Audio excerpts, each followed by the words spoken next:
우리 요즘 이렇게 유튜브 같은 데 보면은 그 쇼트에 이런 게 조금 나오는 것 같더라고요. 큰 아주 규모가 좋은 호텔인데 거기에 웬 허름한 분이 호텔에 입장을 하는데 그 입구에서 좀 복장이 좀 남루하고 해가지고 거절을 당하고 이분이 그렇게 문전박대를 당했는데 알고 봤더니 이분이 그 호텔 회장님이어가지고 뭐 자기 그 박대했던 사람들 다 뭐 그냥 갈아치우고 뭐 이런 아주 그 극적인 반전 그런 내용들이 이렇게 간간히 나오더라고요. 근데 사실은 정말 엄청난 반전은 뭐냐면은 우리 예수님께서 2000년 전에 이 땅에 오셔서 천국 복음을 전하시다가 십자가에 죽으셨지 않습니까? 네, 그분이 누구셨는지, 그분이 누구신가? 그분이 세상의 주인이셨어요. 세상의 주인. 그때 당시 2000년 전에 그 세상의 주인이 아니라 2000년 이전, 그리고 그때 당시, 그리고 지금까지, 그리고 주님 다시 오실 그날까지 보존될 이 세상의 주인이셨어요. 그 주인이 그런 가장 비참한 죽음을 당했다는 겁니다. 여러분, 그 당시 그 팔레스타인 유대인 지역을 통치하던 로마 총독이 본디오 빌라도였습니다.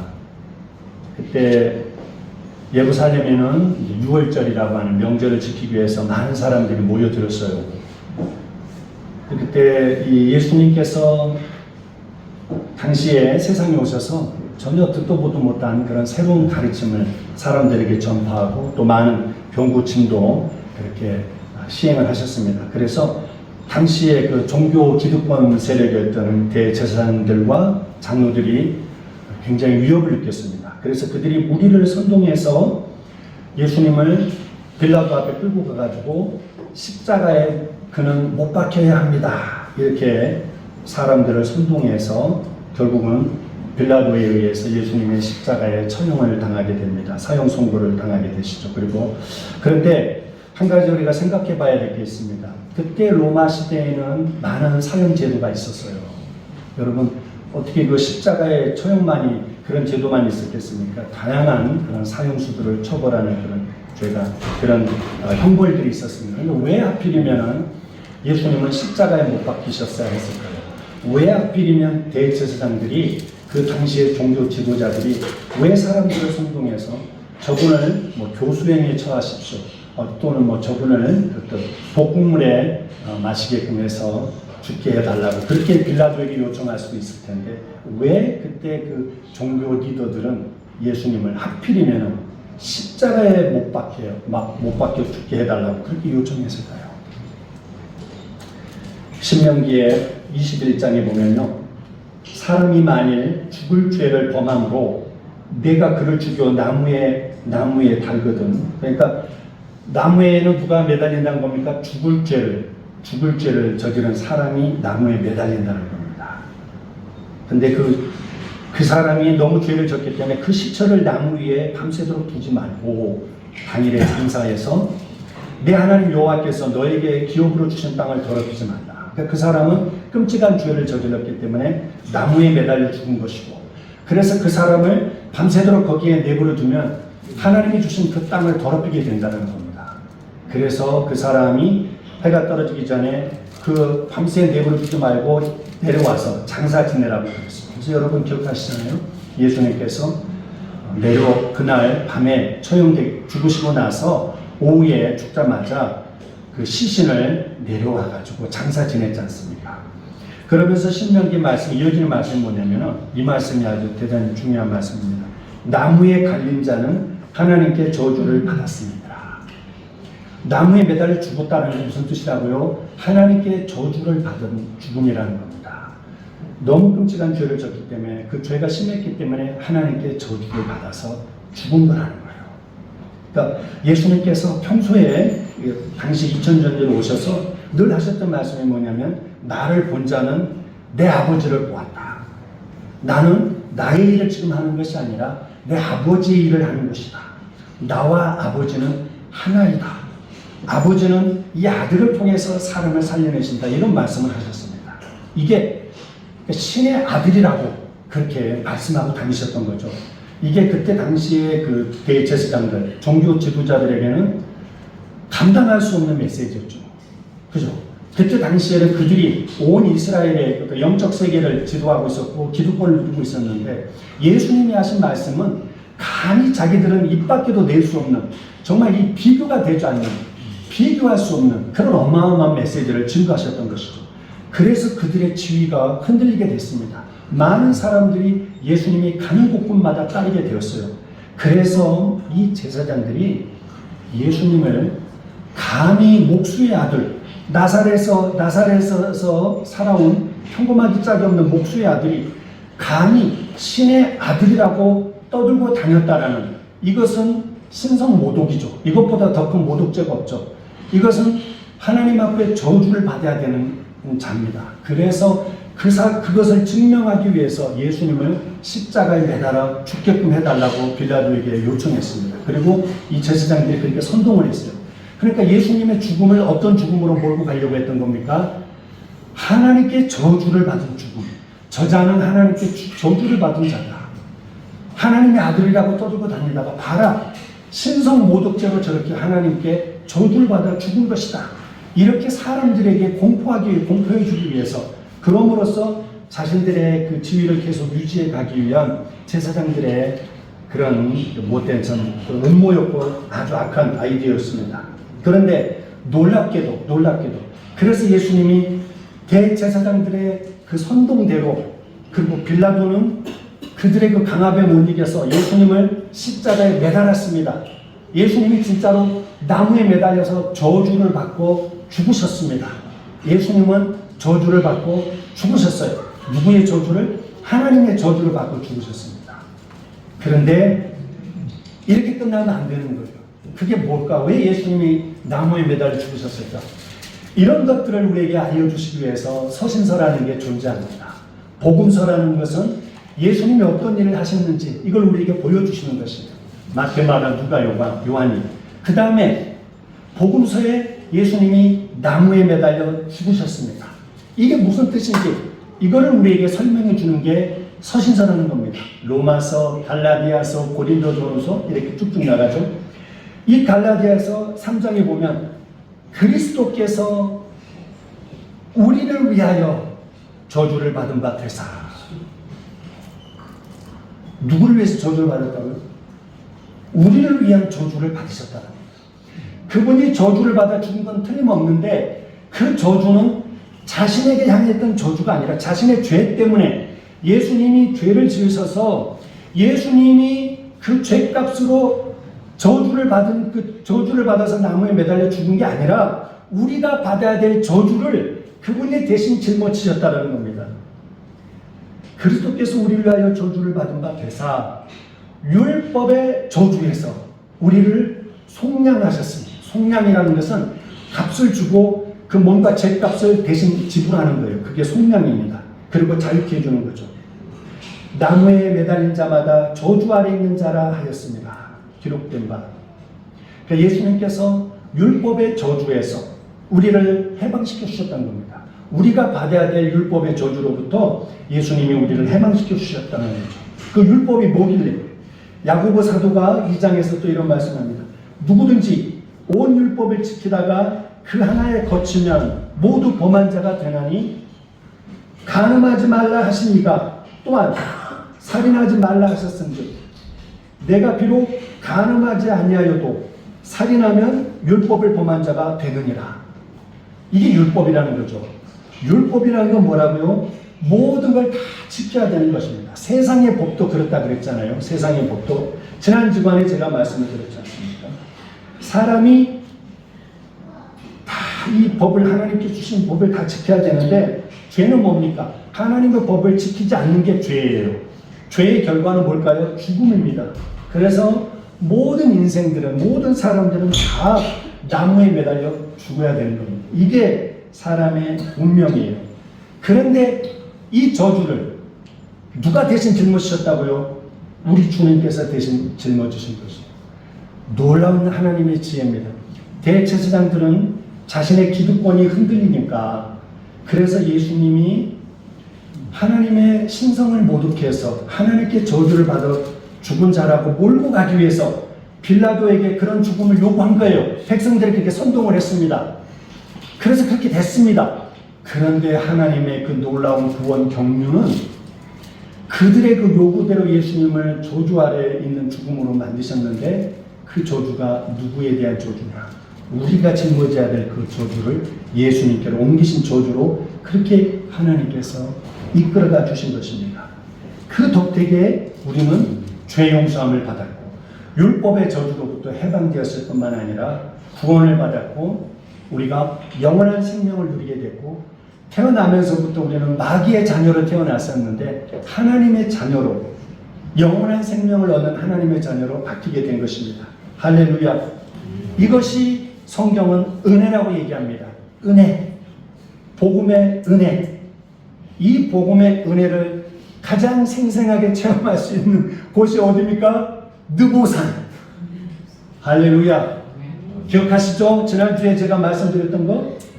율법이라는 것은 하나님께 직접 전수받은 사람이 누굽니까? 모세예요, 모세. 그리고 그 율법을 우리에게 가르쳐 준 그분의 그 메시지, 하나님께서 그를 통하여 우리에게 주신 그 메시지들이 뭡니까? 그게 창출, 레민, 신, 모세오경입니다. 모세오경. 그런데 이 율법을 전수받은 모세조차도 율법을 다 지키지 못했다는 겁니다. 그 무리바에서 이스라엘 백성들이 그렇게 다투고 물이 없다고 불평했을 때 모세가 그만 혈기가 나서 그냥 하나님은 반석에 명령만 하면 물이 나올 거라 했는데 물이 나와서 얘네들 먹일 수 있을 거라 했는데 그만 모세가 이 불평하는 이스라엘 백성들 너무 속상하다 보니까 그냥 명령을 내리지 못하고 그 지팡이로 반석을 2번이나 내려쳐가지고 물이 나오게끔 했습니다. 그 사건, 하나님의 그 거룩하심을 드러내지 못한 그 딱 한 번의 그 사건으로 인해서 모세는 가나안 땅을 들어가지 못합니다. 그리고 그냥 바라만 보고 거기서 그 느보산 언저리 그 벳볼 골짜기 어딘가에 묻히게 됩니다. 율법은 모세로부터 주어졌습니다. 그렇지만 이 율법을 다 지켜서 가나안 땅에 들어갈 수는 없다라는 것을 단적으로 하나님께서 이 한 번의 사건을 통해서 오고 오는 사람들에게 다 보여주고 계십니다. 이걸 계시라고 합니다. 반면에 누가 가나안 땅에 들어갔습니까? 아무것도 한 것도 없는 출애굽 2세대들. 애굽을 탈출할 때 모세와 같이 고생했던 그런 세대들도 아닙니다. 세대들도 아니에요. 그냥 광야에서 태어났거나 아니면 아주 단단해 아주 어렸을 때거나 진짜 애굽을 탈출하는데 모세는 온갖 고생을 다 해서 여기까지 왔는데 느보산까지 왔는데 이 출애굽 2세대들은 아무것도 한 게 없어요. 근데 가나안 땅에는 누가 들어갑니까? 걔네들이 다 들어가는 거예요. 걔네들이. 이게 뭡니까? 은혜라는 겁니다. 은혜. 상징적인 사건이에요. 상징적인 사건. 그래서 율법은 모세로부터 왔지만 은혜와 진리는 예수 그리스도로 말미암는다. 이런 말씀이 있습니다.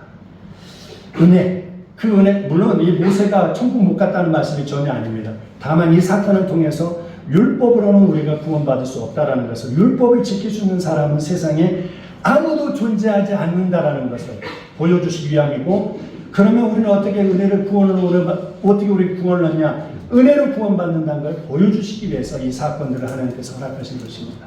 근데 그게 그냥 주어진 것이 아니죠. 우리는 그거 은혜로 아무 값 없이 우리는 거저었습니다. 그러나 하나님 편에서는 말로 할 수 없는 그런 값을 치르셨습니다. 한 분밖에 없으신 그 아들 예수 그리스도를 십자가에 대신 죽게 하심으로써 우리가 그렇게 구원이라고 하는 은혜를 값없이 누리게, 우리 편에서는 값없이 누리게 된 것이죠. 저의 그 동갑내기 그 친구 목사님이 한국에 계시는데 이분이 늘 저를 부러워했던 게 제가 누뚱이가 둘이나 있다라는 것을 굉장히, 지금은 뭐 누뚱이는 아니겠죠. 근데 누뚱이 둘이 있다는 걸 굉장히 부러워하셨어요. 근데 어느 날 이분이 그 아드님이 조금 일찍 장가를 들었어요. 그래서 손주를 보셨더라고요. 지난번에 제가 한국 갔는데 저한테 그러더라고요. 자기 목사님 하나도 안 부럽습니다. 누뚱이 하나도 안 부럽습니다. 목사님이 인생의 기쁨을 알려면 손주가 있어봐야 합니다. 손주를 하나 봐야지. 야, 이 기쁨이 뭔지를 진짜 압니다. 목사님 빨리 손주 좀 드시죠. 저한테 이렇게 자랑을 하시는 거예요.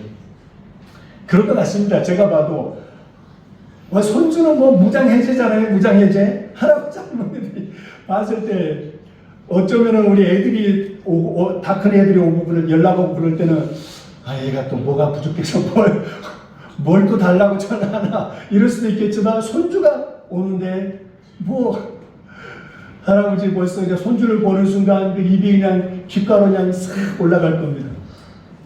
그렇지 않습니까?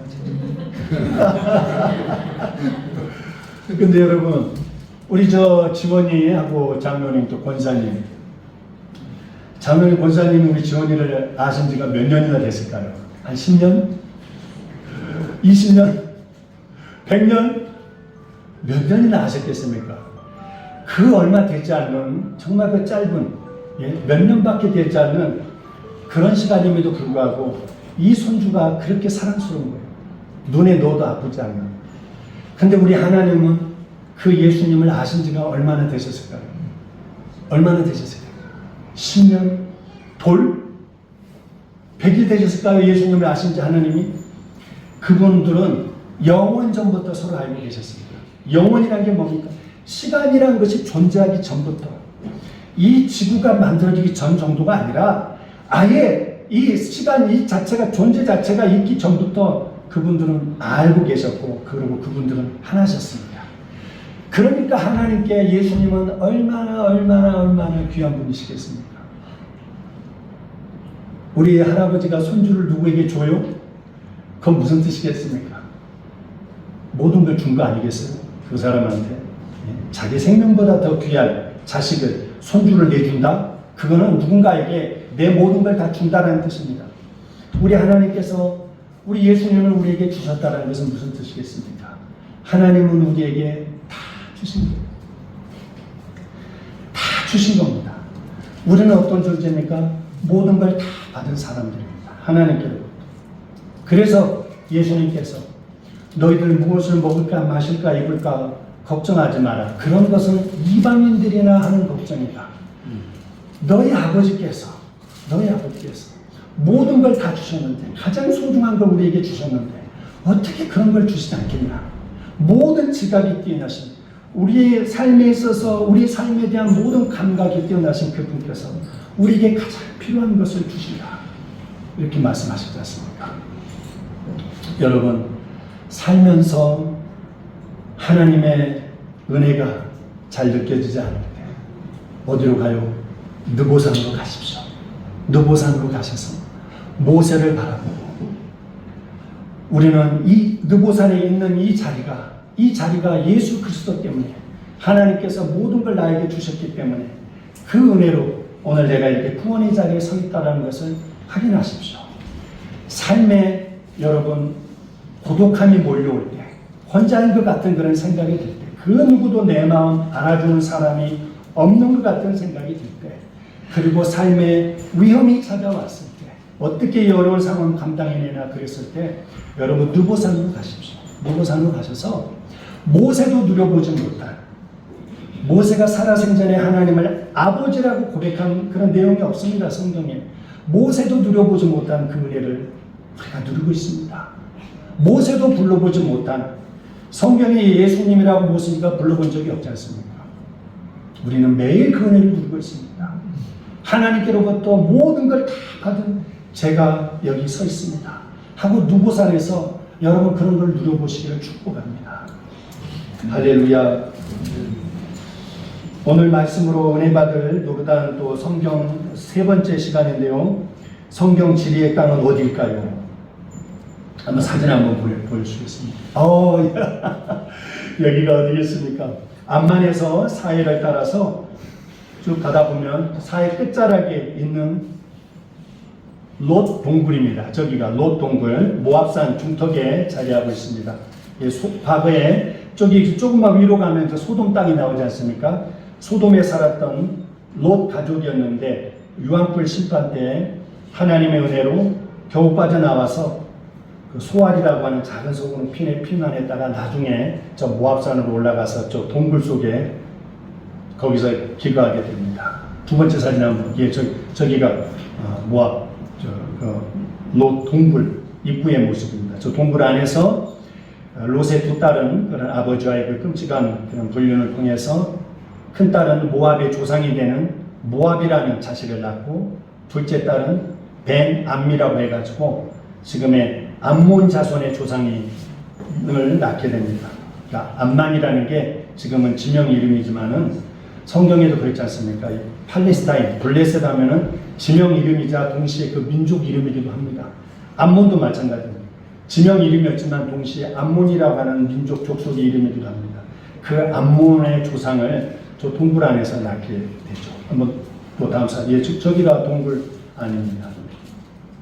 그리고 네, 여러분 이게 저게 얼마나 중요한지 제가 저 유적지가 얼마나 중요한지 제가 좀 이따 설명을 드리겠습니다만은 어쨌든 간에 너무 아쉬운 것은 우리 이 성지 순례에 이렇게 오신 분들 가이드 해주신 분들 말씀 들어보면 저기를 안 간다 그래요. 왜냐하면 이게 코스가 이스라엘에서 이렇게 넘어오다 보면은 날짜가 짧다 보니까 사해까지 가는데 그 예수님 세례터 거기서 느보산을 올라가고 저기를 가려면 사해 끝자락을 가야 되는데 저기를 가지는 않고 그냥 그 페트라로 저 사막 고속도로를 가지고 페트라로 가신다고 그러더라고요. 그래서 너무 제가 그 얘기 듣고 아쉬워가지고 여행사 하시는 집사님한테 좀 이런 설명을 드렸어요. 이 롯의 동굴 저 유적지가 왜 이렇게 중요한지를 딱 설명을 드리고 앞으로는 이 여행 그 일정 짤 때 반드시 저기를 넣으셔야 된다고 제가 이렇게 강력하게 좀 권면해 드렸습니다. 그때 이 롯이 저 동굴에 들어가기 전에 자기가 살던 그 소돔을 빠져나오도록 하나님께서 두 천사를 보내셨죠. 그때 그래서 두 천사가 이 롯에게 이제 이 밤이 지나고 나면 유황불 심판이 소돔과 고모라 땅에 임할 거다. 그러니까 너는 당신의 그 가족이 있으면 무조건 끌고 나가야 된다. 무조건 데리고 나가서 이 땅을 빠져나가야 된다. 그렇게 얘기를 했습니다. 그때 롯이 그러고 나서 두 딸이 이제 곧 결혼을 하려고 정혼한 사윗감 둘이 있었는데 그래서 롯은 그 두 사윗감한테 얘기를 했는데 농담으로 여기고 그냥 그 이 두 사위들은 소돔 땅에 머물러 버렸습니다. 그리고 그 롯의 아내는 소돔을 빠져나가다가 하나님께서 뒤돌아보지 말라 그랬고 들판에도 머물지 말라 그랬어요. 근데 그만 저 롯이 부자였잖아요. 부자로 그 수많은 재산이 있었던 이 뒤에 소돔을 뒤를 바라보다가 소금 기둥이 되어버렸습니다. 다음 사진 한번 보여주시겠어요? 뒤를 돌아보다가 소금 기둥이 된 롯의 아내. 그리고 그 뒤에 두 명은 누구겠습니까? 롯의 그 소돔 땅에 유황불 심판이 임한다고 빨리 이 밤에 떠나야 된다라는 말을 했을 때 농담으로 여겼던 그 두 상의들의 소금 기둥의 모습입니다. 놀랍죠, 여러분? 여러분, 이게 왜 중요한 줄 아십니까? 왜 유적지가 중요한 줄 알아요? 제가 첫 시간에 야복 강의에 대해서 말씀드렸어요. 두 번째 시간에 느보산에 대해서 말씀드렸습니다. 다음 시간이 마지막 시간이에요. 다음 시간 한 시간 남아 있습니다. 다음 시간은 어딜까요? 스포 금지입니다. 말씀드리지 않겠어요. 그러나 여기는 왜 여기가 중요하냐면요. 하나님 이 말씀 때문에 그렇습니다. 롯의 철을 기억하라. 롯의 철을 기억해라. 이게 어느 맥락에서 하신 말씀이냐면요. 주님이 다시 오심을 얘기하시면서 주님의 재림을 말씀하시면서 주님이 다시 오실 때도 이 세상 사람들이 똑같을 것이다. 똑같이 그때와 똑같이 사람들이 먹고 마시고 시집가고 장가가고 비즈니스하고 이거 집 팔고 사고 이렇게 하다가 사람들이 그만 이 경고를 무시하고 저렇게 했다가 소금기둥이 됐던 것처럼 롯의 아내가 뒤를 돌아보지 말라고 했는데 하나님의 말씀을 소홀하게 여겨가지고 소금기둥이 됐던 것처럼 인자가 다시 올 때도 그때와 똑같을 것이라고 하시면서 인자가 다시 오실 때 세상에 믿음을 찾아볼 수 있겠냐 이렇게 경고하시면서 하신 말씀이에요. 롯의 철을 기억해라. 그러니까 저 말씀은 뭡니까? 다가올 미래에 대한 말씀이에요. 모든 성경의 유적지는 과거에 대한 이야기입니다. 과거의 사건이에요. 과거의 사건. 그런데 유일하게 저 유적지는 하나님께서 친히 예수님께서 다가올 미래를 어떻게 살아야 될 것이냐, 어떻게 준비해야 될 것이냐, 이걸 가르쳐 주는 말씀이에요. 이걸 가르쳐 주는 유적지이기 때문에 제가 개인적으로 생각할 때 요르단에서 제일 중요한 유적지는 전 저기라고 생각합니다. 그래서 한국에서 뭐 친구가 오거든 누가 오거든 뭐 손님이 오면 제 친한 사람이 오면 반드시 저희가 저기 끙끙 끌고 저기 올라가서 로세처를 기억하자라고 그렇게 이야기를 합니다. 뭐 저 화면은 이제 끄셔도 될 것 같습니다. 여러분 성경에는 그 위대한 모세를 기억해라 이런 말씀이 성경에 제가 아직 찾아본 적이 없습니다. 다윗을 기억해라 이런 말씀은 제가 아직 본 적이 없어요. 근데 유일하게 로세처를 기억해라 이 말씀이 있습니다.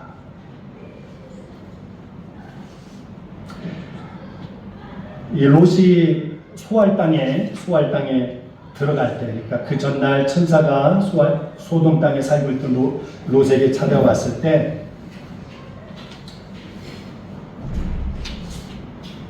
그때 해가 돋자 그때 유황과 불이 소돔과 고모라에 비같이 그렇게 내렸습니다. 그 성들과 온들과 성에 거주하는 모든 백성과 땅에 난 것들을 다 엎어 멸하셨더라. 그때 롯의 아내는 뒤를 돌아보아서 소금 기둥에 되었더라. 뒤를 돌아보았다는 이 말이요, 그 히브리 말로 헐떡하게 바라보는 거예요. 그러니까 이렇게 가다가 슉 본 게 아니라 몸은 이렇게 앞으로 걸어가고 있는데 고개는 어디로 헐떡하게 소돔 땅을 계속 주목하고 있었던 거예요. 이게 다른 말로는요, 마음속에 간직하다 이런 나바트라고 하는 단어인데요. 그러니까 롯의 아내는 호기심으로 소돔이 어떻게 됐을까 하고 이 유황불이 막 쏟아지는데 호기심 때문에 뒤를 돌아본 게 아니라 그 미련 때문에 소돔에 두고 온 자기의 재물에 마음이 빼앗겨가지고 계속 그 뒤를 보면서 몸은 이렇게 앞을 가고 있는데 계속 이렇게 보고 있는 거죠. 왜 하나님께서 이 롯의처를 기억하라고 그렇게 말씀하실까요? 네, 기억하라고. 여러분, 이 교회가 뭐냐면요, 교회라는 말은 그 에클레시아라고 합니다. 그 히브리어 저기 뭡니까? 그 고대 그리스 언어로 성경 신약이 지어진 그 에클레시아가 뭐냐면, 에크라는 것은 그 전치사인데요, 그 안에서 밖으로 끄집어내는 거예요. 밖으로, 안에서 밖으로는 뜻이고, 그 다음에 레시아라는 게 칼레오라, 레시아, 클레시아 해가지고 밖에서 호출해내는 겁니다. 그러니까 교회라는 원뜻이 뭐라고요? 밖에서 안에 있는 사람들을 바깥으로 끄집어내는 거예요. 그러니까 몸은 이 땅에 살고 있지만 우리를 죄악으로부터 끄집어내는 거, 건져내는 거, 바깥으로 불러내는 거, 그 사람들의 모임, 이게 교회라는 겁니다. 아브라함을 갈대아 우르라고 하는 그 죄로 가득한 그 땅에서 끄집어내셨습니다. 불러내셨어요. 그리고 이 롯, 소돔 땅에서 끄집어내는 겁니다. 불러내는 거죠. 그런데 이게 교회예요, 이게 교회. 근데 몸은 나왔는데 마음은 여전히 뒤를 바라보면서 그 길을 돌아가고 싶은 것이죠. 해가 돋았을 때 유황불 심판이 임했습니다. 그러니까 그때는 아무도, 어제도 해가 떠올랐습니다. 어제도 그 소돔 땅에 똑같이, 오늘처럼 똑같이 해가 떠올랐어요. 그 아침에, 해가 떠오른 그 아침을 보면서 누가 그날 유황불 심판이 임할 것이라 누가 생각을 했겠습니까? 마찬가지라는 겁니다. 마찬가지. 여기 우리가 읽었지 않습니까? 그러니까 그 누구도 예상하지 못하는 그 시간에 갑자기 소돔 땅에 멸망이 임했던 것입니다. 똑같다라는 겁니다. 주님이 이 땅에 다시 오실 때도 똑같다라는 거죠. 그러면서 어떤 일이 납니까? 우리가 읽었던 말씀 중에서 두 사람이 있는데, 두 사람이 밤에 자기에 누웠는데 한 사람은 데려감을 얻고 한 사람은 버려둠을 당하고, 두 여자가 함께 맷돌을 갈고 있는데 하나는 데려감을 얻고 하나는 버려둠을 당할 것이다.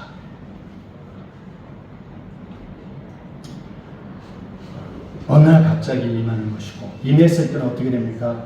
사람의 운명이 확 바뀌어지는 것입니다. 직장에 동료가 있는데 같이 일을 하고 있는데 어느 날 갑자기 한 사람은 우리 말씀을 통해서 배웠지 않습니까? 우리 주님이 오실 때 어떻게 된다고 했습니까? 죽은 자들이 먼저 일어나고 그 다음에 우리 살아있는 자도 공중에 들림받아서 거기서 주님을, 다시 오실 주님을 만나게 된다고 그렇게 말씀이 전서에도 나와 있지 않습니까? 그런 일이 일어난다는 겁니다. 직장 생활하고 있는데, 아니 심지어는 밤에 만약에 주님이 오신다고 한다면 같이 이불을 덮고 자고 있는 그 부부간에 이런 일이 일어난다는 겁니다.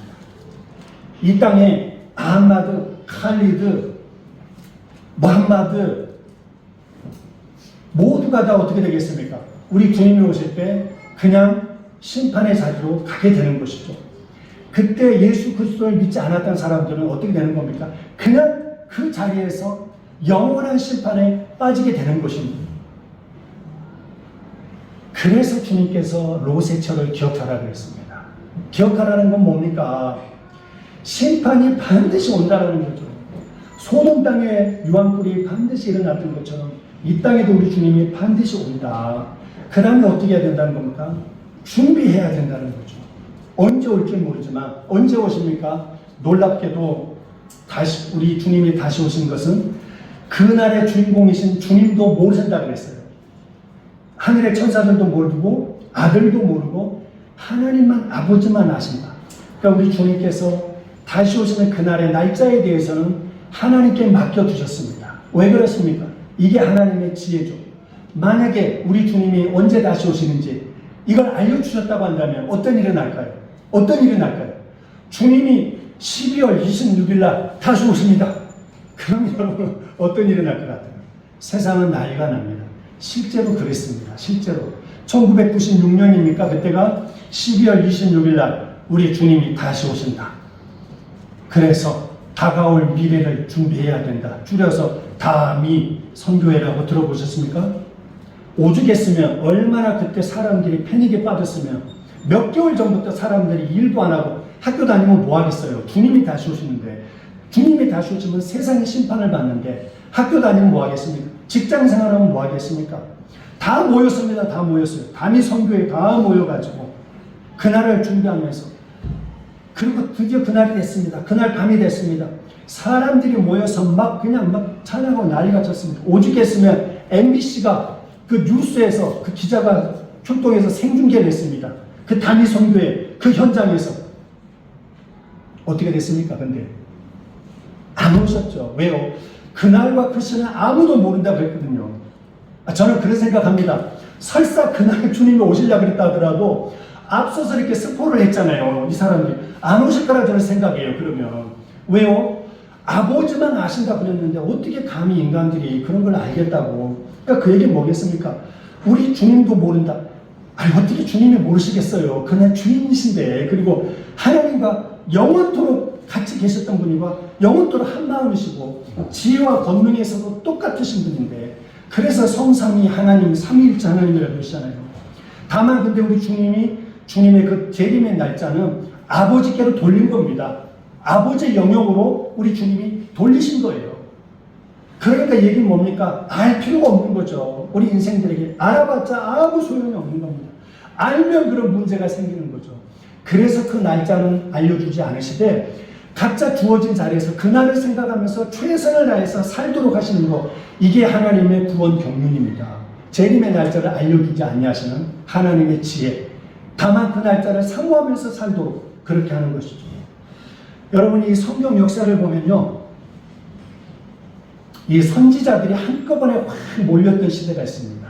대표적인 시대가 북이스라엘이 멸망하기 바로 직전에, 그때 북이스라엘의 전성기가 어디였냐면요, 여로보암 2세라고 하는 이 왕이 등장했을 텐데, 그때는 정치적 경제적으로 여로보암 2세가 나라를 안정을 시켰습니다. 그래서 귀족들은 그런 부를 축복할 수 있는 기회를 얻었습니다. 그래서 하나님께서는 이런 나라에 힘을 주셔서, 북이스라엘의 나라에 힘을 주셔서 북이스라엘이 그 섬기고 있는 그 우상에 대한 그런 죄악들을 회개하기를 원하셨습니다. 그래서 그때 하나님께서 아모스, 호세아, 이사야, 미가, 요나 이런 쟁쟁한 선지자들을 그때 당시에 여로보암 2세가 살았던 그 어간에 그냥 쏟아부어 주셨습니다. 선지자들이. 이분들이 거의 동시에 사역을 하면서 이스라엘의 회개를 외쳤어요. 특별히 아모스와 호세아는 아예 북이스라엘을 위해서 전단 마크하면서 그렇게 메시지를 증거했습니다. 그럼에도 불구하고 이들은 회개하지 않았고 하나님께서 주신 그 물질을 땅에다가 자기 보물을 쌓고 자기 쾌락과 번영에만 그렇게 관심을 갖게 됐습니다. 그러다가 어떻게 됐습니까? 결국 멸망을 당하게 됐습니다. 이게 주님 오시기 전 8세기 전의 상황이었습니다. 주전 8세기는 선지자들이 전성시대라고 그래요. 근데 또 한 번의 선지자들이 거의 동시대에 하나님께서 보내주신 그런 때가 있었습니다. 그게 언제냐면은 남아있는 남유다가 멸망당하기 바로 직전에 성군이라고 하는 마지막 유다의 희망이었던 요시아가 집권하고 있었던 그 시대였습니다. 그 시대에 이스라엘 이 남쪽 유다 백성들 하여금 멸망당하지 않도록 하나님의 심판에 의해서 이방 나라에 바빌론이라고 하는 이방 나라에 의해서 심판당하지 않도록 회개를 촉구하시고 우상을 섬겼던 그런 죄악으로부터 돌이키고 하나님의 말씀을 붙들러 가기 위해서 예레미야라는 선지자를 보내셨고 나홈이라고 하는 선지자를 보내셨고 스바냐라고 하는 선지자를 보내셨고 하박국이라고 선지자를 보내셨습니다. 거의 동시에 조금 뒤에 에스겔, 다니엘까지 이어집니다. 여러분 아시겠어요? 하나님께서 뭔가 하나님의 비상한 심판을 계획하고 계실 때는 하나님이 이 땅을 사랑하셔서 그 앞에 하나님의 종들을 불꽃 같은 하나님의 종들을 거의 동시에 쏟아붓다시피 하셔서 하나님의 메시지를 증거하며 회개해서 한 심령이라도 빠짐없이 주님께로 돌아오기를 원하고 계시는 겁니다. 나는 악인이 죽는 것을 기뻐하지 않고 오히려 악인이 그의 길에서 돌이켜 떠나 사는 것을 기뻐한다. 이게 하나님의 마음이기 때문에 그렇습니다. 지금은 어느 시대일까요? 여러분 지금은 어느 시대입니까? 주전 8세기, 주전 7세기 비교해서 선지자들의 전성시대입니까? 지금은 No! 선지자들의 전성시대가 아닙니다. 그 선지자들의 전성시대를 뛰어넘는 말씀의 홍수시대입니다. 그때 당시에는 성경은 인쇄가 없었습니다. 두루마리 성경이에요. 두루마리 성경. 이게 회람용입니다. 하나님께서 말씀을 주시면 이 두루마리를 가지고 이걸 돌려보면서 그렇게 어렵게 말씀을 봤던 시대들입니다. 근데 지금은 어떻습니까? 지금은 인터넷의 보급으로 위해서 회람용 서신이 아니라 내 손 안의 성경입니다. 내 손 안의 성경. 우리가 심지어 휴대폰만 있으면 성경책 가져오지도 않습니다. 이렇게 말씀이 흔합니다. 말씀만 흔합니까? 우리가 인터넷만 켜기만 하면 집에 가서 TV 켤 것도 없습니다. 내가 걸어다니다가 휴대폰에서 누구 목사님 딱 키면 설교 말씀이 빵빠방 나옵니다. 미국에 계신 목사님 설교 듣고 싶어요? 빠방 키면 나옵니다. 이거 영어네 한국말로 좀 듣고 싶어? 빠방 키면 번역이 돼서 척척척 자막이 나옵니다. 이런 시대, 감각이 있는 사람이라고 하면은 이런 시대가 어떤 시대인지, 왜 하나님께서 이런 말씀의 홍수를 주셨는지 아셔야 됩니다. 적어도 영적인 감각이 있는 사람이라고 한다면은 지금이 얼마나 비상한 시대인지. 여러분 왜 과거를 공부합니까? 왜 역사를 공부합니까? 역사를 통해서 현재를 배우는 거 아니겠습니까? 과거를 통해서 과거는 반복이 되지 않습니까? 왜 아까 제가 주전 8세기, 주전 7세기 시대를 말씀했어요? 지금은 그 시대와는 비교되지 않는 말씀의 홍수 시대에 우리가 살고 있습니다. 왜 그렇겠습니까?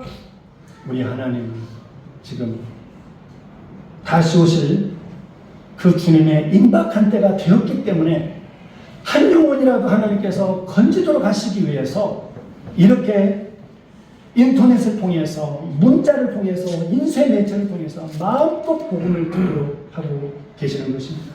할렐루야. 여러분, 우리 사회 끝자락 저 소금기둥을 보실 때, 저기가 아마 저거는 그 와디 무사인가요? 와디 무집 그 부근쯤에 자, 소금 기둥이 있습니다. 소금 기둥을 보시면서 여러분 기억해 주십시오. 하나님의 음성을 좀, 하나님의 음성이라기보다는 하나님의 메시지를 좀 들을 수 있게 되길 축복합니다. 어떤 메시지겠습니까? Are you ready? 그거예요, 그거. 롯의 철을 기억하라 그랬잖아요. 롯의 철을 기억하라 그랬습니다. 천사들이 얘기했던 대로 소돔 땅의 유황불 심판은 반드시 온다. 그날도 해가 떴기 때문에 아유 저 천사들 저 롯이 이상한 소리 했네가 아니라 말씀하셨던 대로 반드시 온다. 마찬가지로 우리 주님은 반드시 오고 주님이 오셨을 때 이 세상은 심판하게 심판받게 된다. 그래서 예수님이 없었던 사람들은 어떻게 됩니까? 네, 그렇습니다. 아까 얘기 말씀처럼 버려둠을 당하게 되는 것이고 영원한 형벌 속에 들어가게 되는 것이고 반면에 예수 믿는 우리들은 어떻게 됩니까? 영원한 주님과 그 신랑 되신 우리 주님과 영원토록 새하늘과 새 땅에서 그런 복을 누리게 되는 것이죠. 오늘 말씀을 마치면서요. 이 롯이 구원을 얻게 된 이 천사들을 보내주시게 된 구원을 얻게 된 그 계기가 있었습니다. 아브라함의 기도였습니다. 사실은 천사들이 아브라함을 먼저 만났고 그 다음에 소돔 땅 멸망시키러 간다 그랬거든요. 그때 아브라함이 롯에게 천사를 간청을 했습니다. 하나님께 의인 10명만 있으면 저 소돔 땅 멸망시키시겠습니까? 그래서 하나님께서 너 10명만 있어도 내가 멸망시키지 않겠다. 그리고 하나님께서 천사를 통해서 소돔 땅에 가셨을 때 그리고 소돔을 멸하실 때 하나님이 아브라함을 생각하사 천사들을 롯에게 보내셔서 그 롯을 그 소돔 땅에서 빠져나오게 하셨던 것입니다. 소돔 기둥을 보면서 롯의 철을 기억하면서 우리가 해야 할 또 한 가지 사실이 뭡니까? 나만 준비돼서는 되는 게 아니라 나만 주님 다시 오실 그날을 사모해서는 되는 것이 아니라 지금 우리 주님이 오시면 아하마드, 칼리드, 무함마드, 함세 그 친구들은 어떻게 되겠습니까? 그냥 그대로 끝나는 것입니다. 심지어 말씀드렸죠. 우리 가족 다 그렇습니다. 그래서 롯에게 아브라함이 있었던 것처럼 아브라함을 통해서 롯이 소돔 땅에서 건전받았던 것처럼 우리 또한 그런 역사가 우리도 그런 사명 감당하는 모두가 되시길 축복합니다. 우리 함께 일어나셔서 주님 다시 오실 때까지 이 찬양 그리고 함께 기도하고 우리 축도로 예배를 마치겠습니다.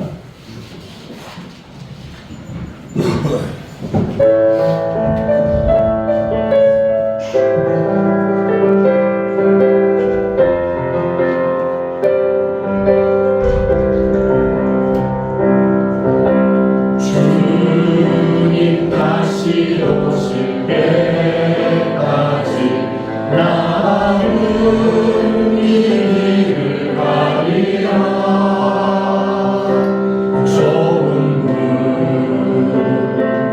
좋은 길 나의 십자가 지고 나의 가는 이 길 끝에서 나는 주님을 보리라. 영광의 내 주님 나를 맞아주시니 주님 다시 오실 때까지 나는 일어나 달려가리라.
말씀을 하시면서 너희는 스스로 조심하라. 그렇지 않으면 방탕함과 술 취함과 생활의 염려로 마음이 둔하여지고 즉 마음이 무거워져서 뜻밖의 주님의 재림의 그날이 덫과 같이 너희에게 임하리라. 이렇게 말씀하셨습니다. 여러분, 오늘 이 주님 맞추신 말씀처럼 우리가 롯의처를 기억하면서 우리는 다시 오실 주님의 그날을, 우리의 신랑 되신 그날을 기다리는 정도가 아니라 사모하며 살기를 원합니다. 깨어있게 하여 주시고, 특별히 요르단 땅에 이렇게 롯의처를 기억하라고 하신 이 땅에 우리가 살고 있는데, 우리가 이 말씀을 기억하지 못한다고 한다면 세상에 누가 희망이 있겠습니까? 이렇게 생생하게 롯의 소금 기둥과 같은 저 석산까지 만들어 주시고, 저 무덤까지 우리에게 보여주시고, 지쳐지면 갈 수 있는 저 자리에 우리를 살게끔 하셨습니다. 우리가 깨어있지 않으면, 우리가 롯의처를 기억하지 않으면 세상에 희망은 없습니다. 여러분, 행여라도 우리가 생활의 염려로 마음이 무거워져서 또는 이런저런 생각 때문에 이런 말씀들 잊고 산 것은 아니겠습니까? 여러분이 깨어있게 하여 주시고, 하나님 정말 롯 때문에, 아브람 때문에 롯이 구원받았던 것처럼 우리 또한 그날을 생각하면서 우리 주위의 사람들을, 우리 주변 동료들, 우리 가족들 위해서 그들도 함께 깨어서 예수 그리스도 앞에 나올 수 있도록 해달라고 우리 함께 간절히 주님 앞에 기도하도록 하겠습니다. 주여, 하나님 아버지 감사합니다. 주님 아버지, 롯의 처를 기억하겠습니다. 롯의 아내를 기억하겠습니다. 하나님 아버지, 우리의 마음이 하나님 뒤를 돌아보지 않게 하여 주옵소서.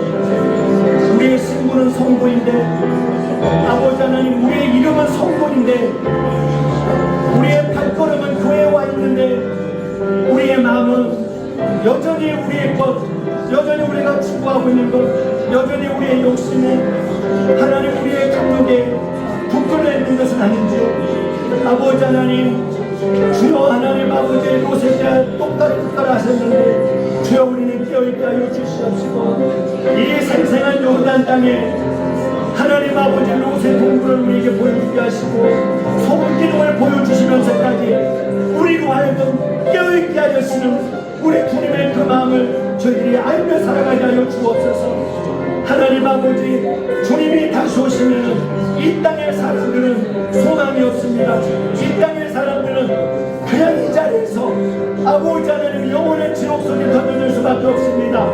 하나님 불쌍히 여겨 주시옵시고 그들을 기억하여 주시옵소서.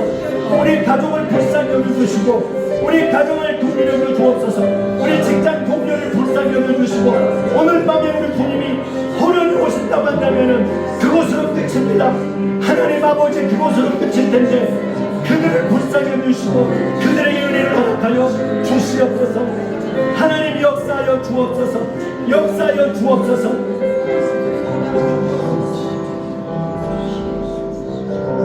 하나님 아버지, 롯의 처를 기억할 수 있도록 소금 기둥을 이 땅에 세워주시고 지척에 우리가 달려갈 수 있는 그 땅에, 그 놀라운 땅에 우리들을 살게 해주셔서 감사합니다. 하나님, 롯의 동굴을 우리가 언제든 달려가서 볼 수 있으면서, 그러면서 인자의 마음도 그날과 똑같을 거라고 하신 주의 생생한 그 음성을 우리가 마음에 새기며 살게 해주셔서 감사합니다. 하나님 아버지, 정말 깨어있게 하여 주시고 다시 오실 그 주님, 우리의 신랑 되신 주님 앞에 섰을 때 부끄럽지 않는 저희들이 되게 하여 주시옵시고, 하나님 아버지, 롯 곁에 아브라함이 필요했던 것처럼 하나님, 우리가 필요한 이 땅에 너무나 많은 사람들이, 이 땅에 셀 수 없는 수많은 고민들이 우리 주님이 오늘 밤에 오시면 모두가 멸망의 자리에 갈 수밖에 없는 하나님 그런 비참한 상황 속에 있습니다. 저희들을 사용하여 주시옵소서. 저희들을 사용하여 주시고 저희들의 섬김과 저희들의 사랑과 저희들의 복음 증거를 통해서 주여 부디 그들도 우리처럼 영원한 생명, 영원한 천국의 잔치에 누릴 수 있도록 역사하여 주옵소서. 오늘 이 말씀이 우리의 운명을 바꿔놓는 하나님의 생명의 말씀 되게 하여 주옵소서.